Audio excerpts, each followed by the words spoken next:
Hi, teachers. In this Shawn's Corner, we're going to take a peek at a project related to the book The Giving Tree by Shel Silverstein. Here's what you can do to make your own giving tree with your students. For younger students, you can list different emotions that one would feel while hearing the story, like these. I was amazed, it was amazing, it was sad, the tree was happy, I was surprised, it was surprising, I was confused, it was annoying.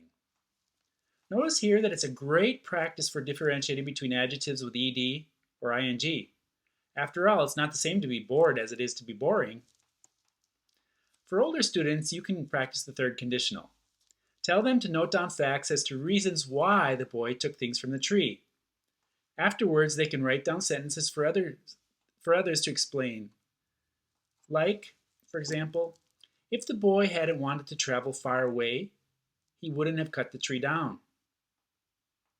So imagine as you're listening to part of the book, students would be commenting on that they were surprised that, or speculating on situations like if the tree hadn't offered to give the branches, then the boy wouldn't have built a house.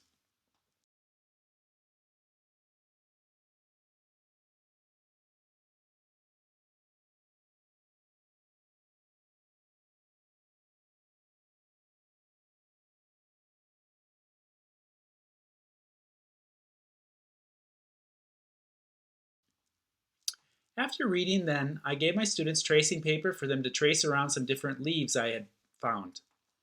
You could also just print out a couple of leaves from any website and have students draw their own.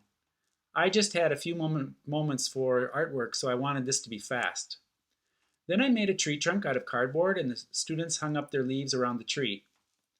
That's how we made our giving tree, while talking about emotions and some hypothetical situations.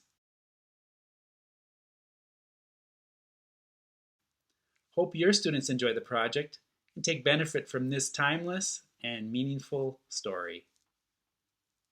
Thanks for coming, and hope you have a great giving tree. Bye.